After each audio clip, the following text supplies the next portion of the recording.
The Denver Broncos are riding the high of Sunday's win against the Indianapolis Colts, but it's going to have to be short-lived because they have a short turnaround. Thursday Night Football, the Chargers, where they're going to have to go on the road and face them in an AFC West divisional showdown.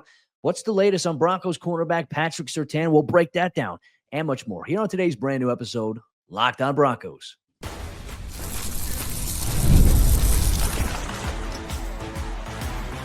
You are Locked On Broncos, your daily Denver Broncos podcast. Part of the Locked On Podcast Network, your team every day. What's happening, Broncos Country? Welcome into another episode of Locked On Broncos, your daily Denver Broncos podcast, part of the Locked On Podcast Network, your team every day. Thanks once again to all the everydayers out there in Broncos Country. Thanks for making us your first listen of the day, every single day, wherever you get your podcast. We appreciate you so much. I'm Cody Roark, Broncos reporter for Mile High Sports, joined as always by Sayre Bedinger, site expert for OnTheOrange.com, also writer at NFL Spin Zone. We have you covered every single day, all year long, as it pertains to all things orange and blue. And here's what you can expect on today's episode of the show. We got to speak with Broncos head coach Sean Payton on Monday morning following the Broncos win. He addressed some of the things with the run game. He talked about what he saw from Bo Nix in Sunday's game, and he highlighted and praised two of the cornerbacks that played in yesterday's game. We'll also dive into why Nik Bonitto has a strong case and should be the defensive player of the year here in the NFL with 3 games remaining. And we'll also kick things off by starting off with our biggest story of the day. What is the latest injury update on Broncos cornerback Patrick Surtain? We'll break down all that here on today's episode of the show, which is brought to you by our friends over there at Game Time. Download the Game Time app, create an account, and use code LOCKEDONNFL for $20 off your first purchase. Sayre, I know we expressed some concern in our post-game report. I know during the game on Sunday, I was tweeting out my frustration with why is Pat Surtain still in the game when he's got an ankle injury. He re-aggravated it, and then, was walking with his arms around the trainers, was able to walk out on his own power. But good news for the Broncos all-pro cornerback.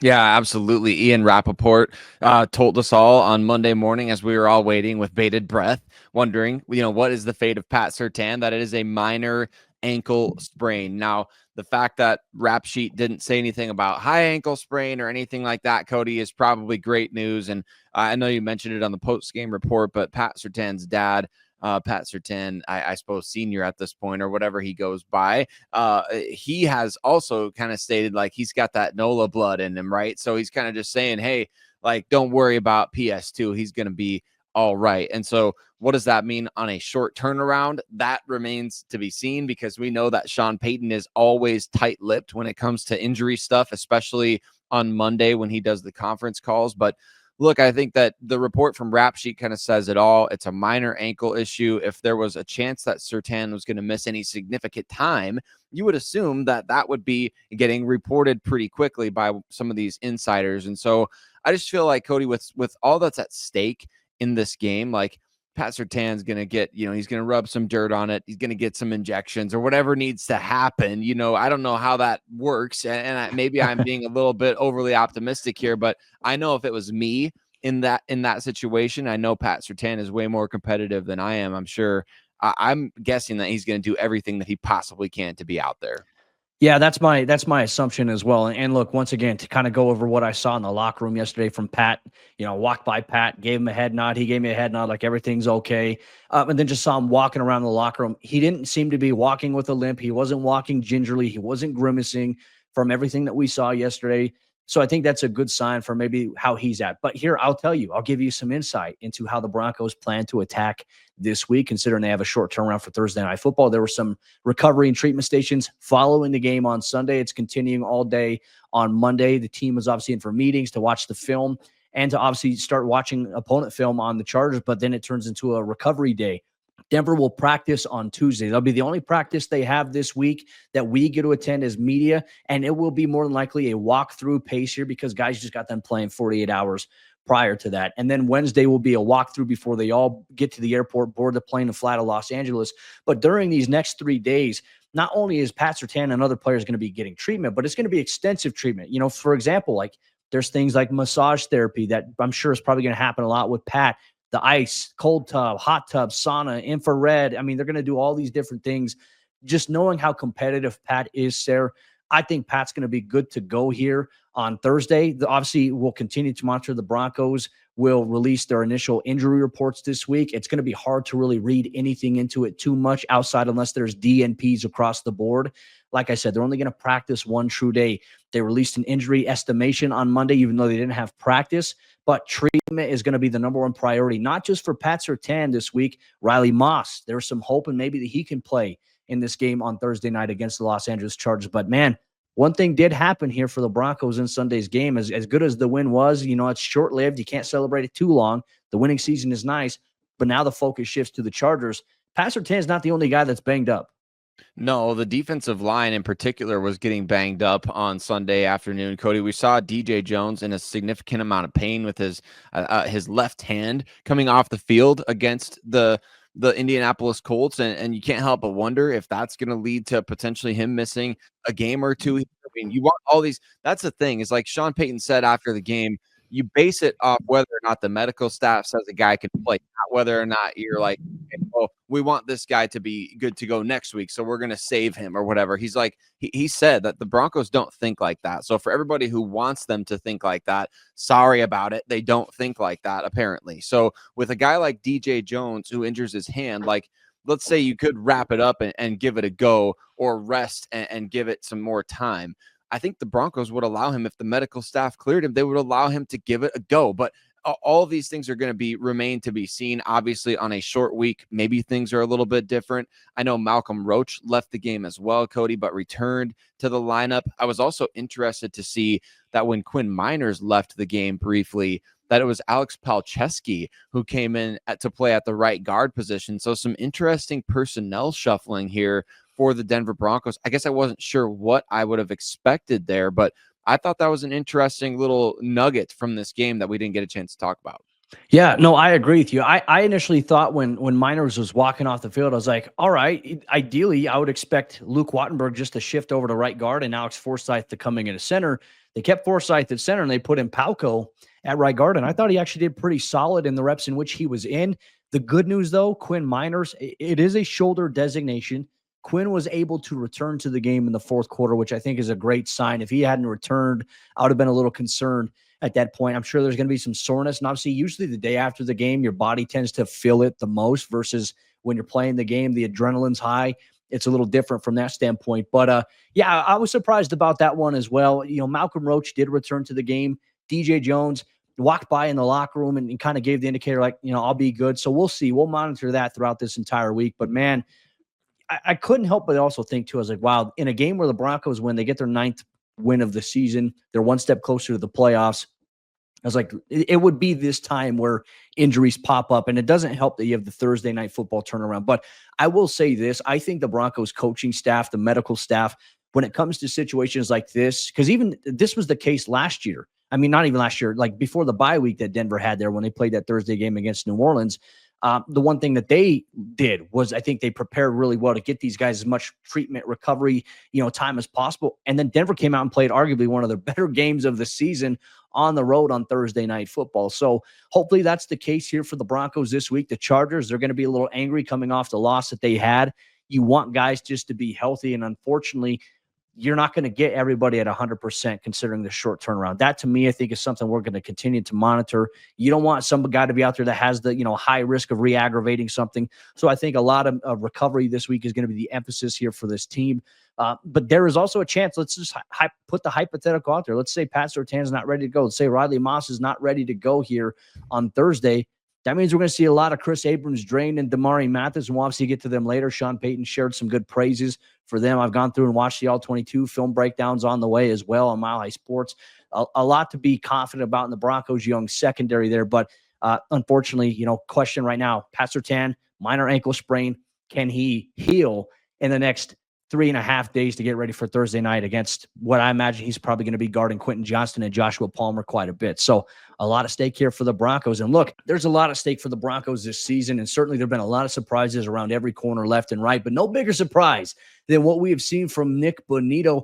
And Sunday's game against the Colts proved that he should be the defensive player of the year. What does the competition around him look like? We'll highlight that and much more here on today's brand new episode, Locked On Broncos. Today's episode of the show is brought to you by our friends over there at the Game Time app. And look, Broncos Country is a short week here. Denver plays on the road at Los Angeles. And one thing we know, Broncos Country always travels well. If you want to go check out games on Thursday night in LA against the Chargers, in a game where the Broncos can clinch the playoffs, well, get yourself some tickets with the Game Time app and utilize their Game Time Picks feature, which filters out the fluff to make getting tickets to your favorite events even easier, especially Thursday night football and AFC West showdown. Game Time has everything that you could be looking for, whether it's sporting events, concerts, comedy, theater, and more. Anything that's going on in your area, Game Time has you covered with the best deals out there possible. Not only do they have the Game Time Picks feature, but they also have all-in pricing, where if you toggle this feature, it shows you your total upfront, so you're not hit with any surprise fees at checkout. Plus, they have a panoramic seat view inside of the app of the seats and where you plan to buy, so you can see exactly what your vantage point is going to look like when you watch the Broncos and Chargers on Thursday Night Football at SoFi Stadium. So take the guesswork out of buying tickets with Game Time. Download the Game Time app, create an account, use code LOCKEDON NFL for $20 off your first purchase. Terms apply. Again, create an account, redeem code LOCKEDON NFL for $20 off. Download Game Time today. What time is it?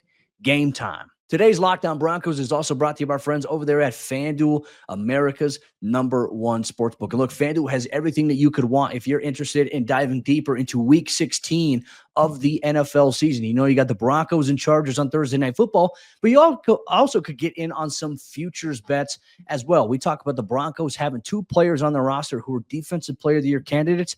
Pat Surtain, according to FanDuel, is a plus 380 in terms of FanDuel. He's second right behind TJ Watt, who's favored right now. Nik Bonitto comes in third in Defensive Player of the Year odds at plus 1,300. So 2 Broncos in the top 3 in the DPOY conversation. FanDuel allows you to place a bet on that if you think Surtain or Nik Bonitto are going to win. And they also give you everything you need to place live bets, as NFL games are all taking place in one spot. So when you get a hunch in the middle of the game, you can check out the latest stats, you can view live play-by-play, and so much more on the same exact page where you place your bets. Just visit FanDuel.com to join today, and you'll get started with $150 in bonus bets if you win your first $5 bet. That's FanDuel.com. Never waste a hunch and make every moment more with FanDuel, an official sportsbook partner of the NFL. Well, who would have thought the worst roster in the NFL has not one, but 2 Defensive Player of the Year candidates? Both Nik Bonitto and Pat Surtain are right up there with Pittsburgh Steelers superstar TJ Watt, Cody, for the Defensive Player of the Year. I mean, this is great stuff. When the Broncos having some success on the field, might be in line to see some players bring home some hardware off the field. Cody and I are going to talk about the case to be made for Nik Bonitto, Defensive Player of the Year in the 2024 season. But Broncos Country, thanks so much for making Locked On Broncos your first listen of the day every single day. You know that your boys, Cody and I, we got you covered every single step of the way for the Denver Broncos. Regular season, hopefully the playoffs, and then the off season to follow. Going to be always a fun time here. So if you haven't already, hit subscribe. Don't miss a single episode of the show. Hopefully, Cody, one day we'll be doing an episode talking about how Nik Bonitto won Defensive Player of the Year. Now, is that likely to happen at this point? It seems like there's, a chance. I mean, obviously, in terms of the betting odds, Bonitto has now crept into the top 3. With his teammate Pat Surtain and obviously Pittsburgh Steelers TJ Watt.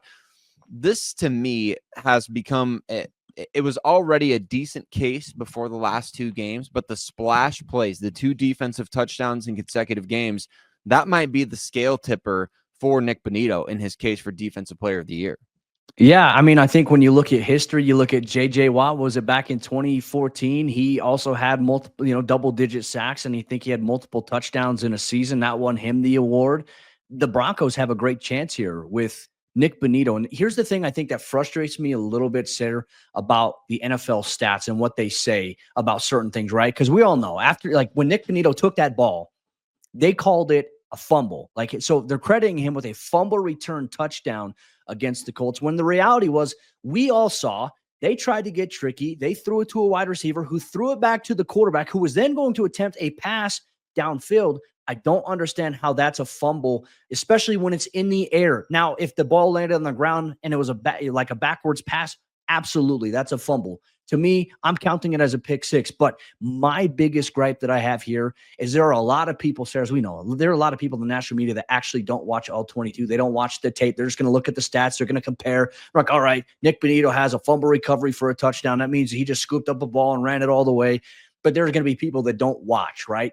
To me, I think that is where it impacts the conversation on this award. Nik Bonitto, from a versatility standpoint, is playing fantastic football. We talk about 14 tackles for a loss behind the line of scrimmage. He led the Broncos last year in TFLs. He's playing well against the run. He's playing well in terms of getting after the quarterback. 11 and a half sacks on the year.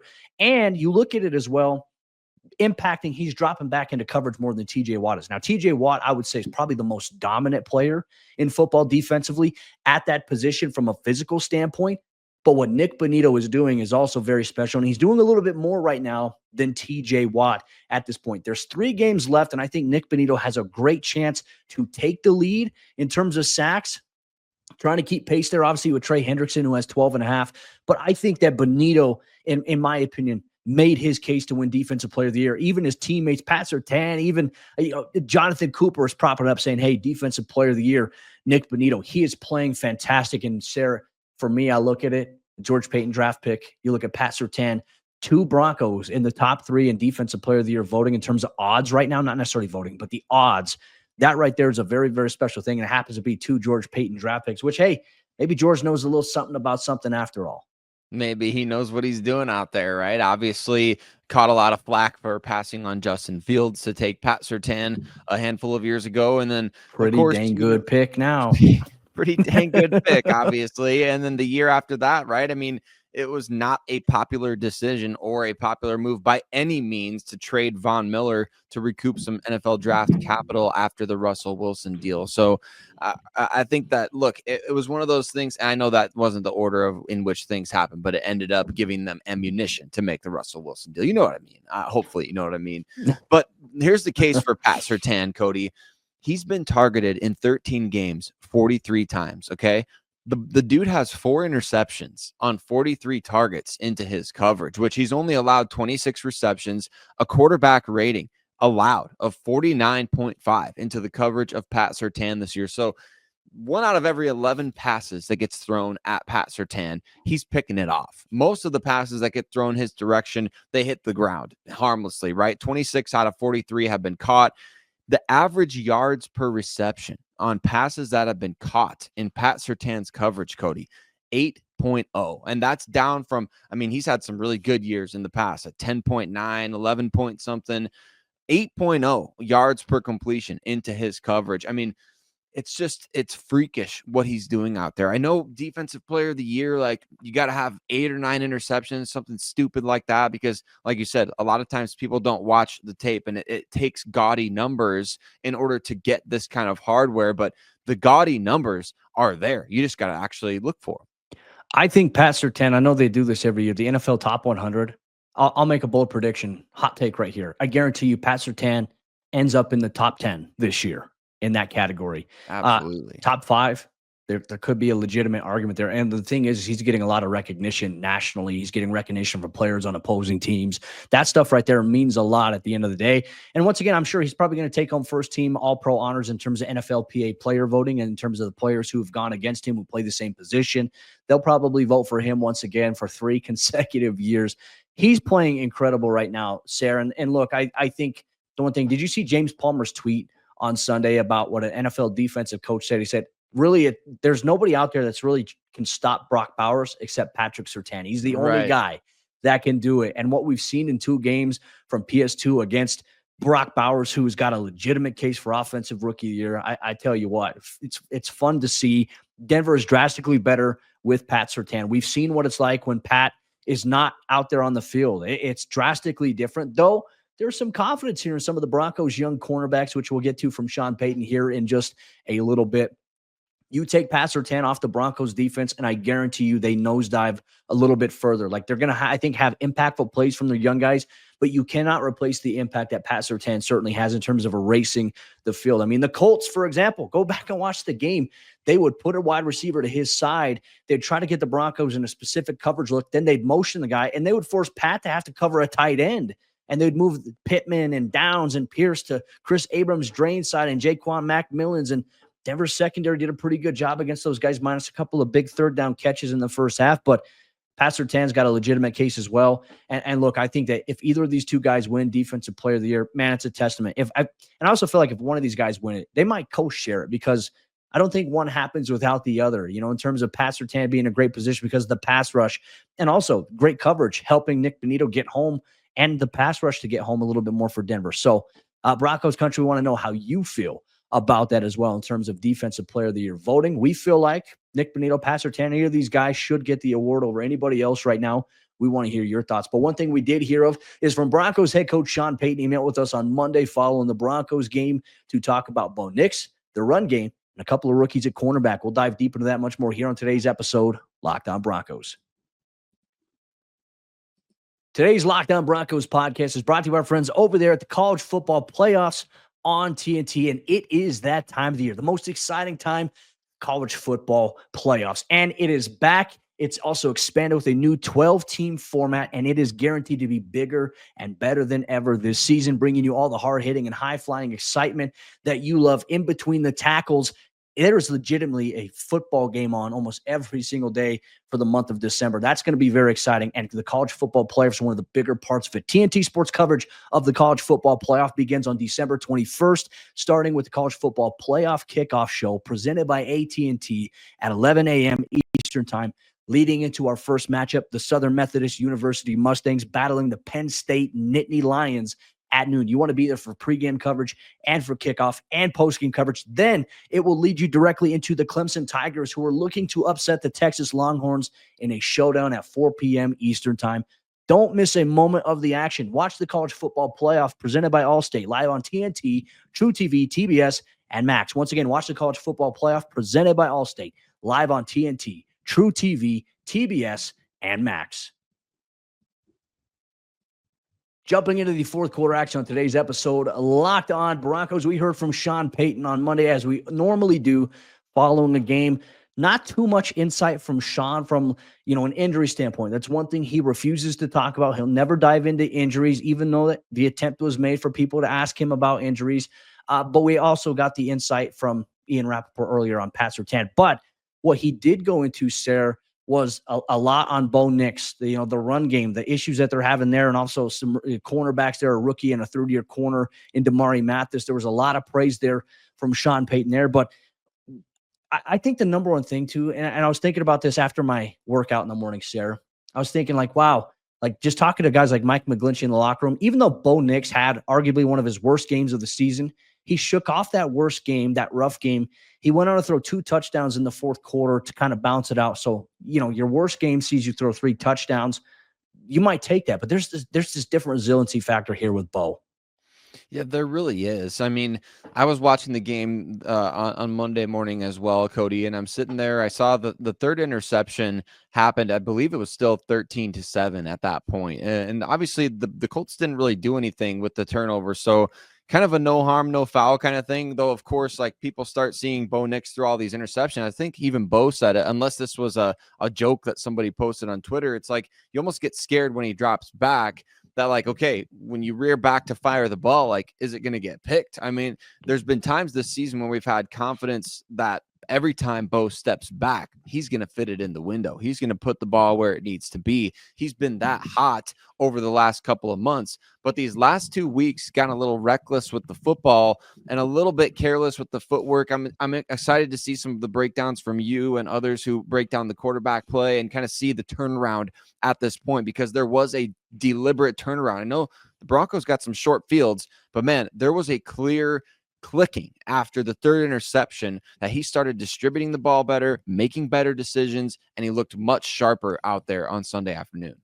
Here's what Broncos head coach Sean Payton had to say. Yeah, look, this is a tough league sometimes, and I felt afterwards, when something like that happens, with that adversity early on, I get frustrated at myself. Am I getting them the right looks, the right plays?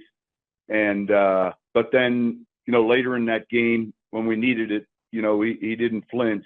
There's a maturity and a moxie about him, which I love. And I think It's contagious to the team. And when you have that at the quarterback position, your team knows you're in every game. When you don't have it, that's pretty difficult because deep down in their belly, they know that that's not the case. And that's something noticeably, you notice with him this year especially and with this team. Yeah, I think that's it's absolutely true. And I think even from the fans' perspective, Cody, of course, like you get worried during the course of games, like, is this going to be able to turn around? Like, are they going to be able to figure this out? But I think with Bo Nix, the mentality and the thinking is even when the Colts are about to go up potentially 20-7 in that game, you kind of figure like, all right, well, there's still plenty of time left. Obviously, it feels like we're cooked at this point, but you've shown this season that you can put up points in bunches and the offense can move the ball. I think early on, a lot of folks are saying, well, this isn't really an offense that's built to come from behind. I feel like you do have a quarterback right now in Bo Nix that gives you a shot in any type of game. Yeah, and look, I think just what the guys in the locker room say is like Bo doesn't blink. Cortland obviously had his back after the game and said, it was bothersome to him to hear some fans like on their side, on the sideline when they're sitting there, all of a sudden trashing Bo. And he's like, they were just singing his praises 2 weeks ago, offensive rookie of the year, and then they want to say all these negative things about him. I think it's okay to be frustrated with like Bo's performance in terms of the interceptions. I think there's a story behind every one. You want to find what that is. Go check out my film breakdown on Bo Nix and the Broncos offense against the Colts on Mile High Sports. But I love the fact that these guys all have Bo's back. They rally behind him. I think that's a very, very big thing. You don't see that often. I think when you look at some other teams around the NFL, certainly in some of the teams that Denver's played, you don't see that level of support for some of the quarterbacks from their teammates that Denver has faced. So I think that's very big as well. One thing that also led into the offensive struggles, you and I have beat this horse into the ground, essentially, the lack of a run game. That's been problematic. Here's what Sean Payton had to say about his thoughts after watching the tape partially through. They didn't get through it all the way yet, but the run game is a concern to him. Yeah, we're not all the way through the tape yet, just with our schedule. But I would say, look, there's some looks that we've got to be better at relative to when we're running a certain play into. Some tough looks where now you don't really have the leverage. We've got to do a better job as coaches, starting with me, and in having solutions when the looks aren't what you're practicing. Overall, though, I think it's an area that here we are with 3 weeks left in the season, we have to find more consistency there. And there is still an opportunity to find a groove there, obviously, because, well, you just played a Colts team that was 31st against the run. Obviously, couldn't get it going against them. We have seen the running game get going at times this season, Cody. And, hey, the Chargers, they just gave up over 200 yards on the ground to the Tampa Bay Buccaneers as well. So Peyton Manning apparently said that the great thing for Bo Nix about Sean Payton's offense is that the offense always has answers. And you just heard Sean say it. They've got to figure that out for the running game as well. Oh, and hopefully that's the case too. We don't know what the status is going to be yet. Another guy we forgot to bring up in the injury report was Jaleel McLaughlin. Left the game with a quad injury, did not return. He was limping after the game pretty well in the locker room. Looks like there's some soreness. They'll see if they can get him up to speed this week, or else it could be maybe a call up here for Blake Watson and potentially his first action, in terms of the regular season, maybe getting on the field a little bit here for the Broncos, or it's going to be Javonte and Audric Estime, those two guys on Thursday Night Football. But in the event we talked about earlier, if Pat Surtain, Riley Moss are not able to go on Thursday Night Football, I think that there's a level of confidence from Sean Payton and Chris Abrams drain, and Damari Mathis and Sayre, both these guys I thought had really impressive performances on Sunday. I felt like there should have been an offensive pass interference called on the Colts. There was one play where Damari was trying to go pick it, and the Colts receiver grabbed him around the shoulders there. It was a little odd play, but he liked the play of both those guys in Sunday's game. Yeah, number one, I thought those guys played well. That's the easiest way for me to answer the question. You guys know we don't talk about injuries, but I also don't want to talk about hypotheticals either. And I understand your question. But those two guys really played well, and I was encouraged. That was about Pat Surtain's injury. Yeah, the speculation part. Like, I know you guys like to speculate. Sean, that's our job. We got to, but you got to. Yeah, you've got to. And I think that's just young guys stepping up, right? You saw the void that needed to be filled with Riley Moss going down. Levi Wallace couldn't do it. The young guys come in. And look, the 2024 NFL draft class, Cody, it's the gift that keeps on giving at this point. No, it is. And I think one thing when we look back at the end of the season, if Denver makes the playoffs there, which right now they got a 91% chance to do so, a win on Thursday would clinch that and also, I think, give them the tiebreaker over the Chargers at that point, even though the Chargers won that first matchup. It would put the Chargers 2 losses behind them, and then obviously the conference record plays into a factor there. I just think this is a grand moment, and it goes back to what Sean Payton said earlier. He said, I told Greg and Kerry that this class right here is going to be one we look back on and say this is the one that turned things around. It certainly seems like it's trending that way.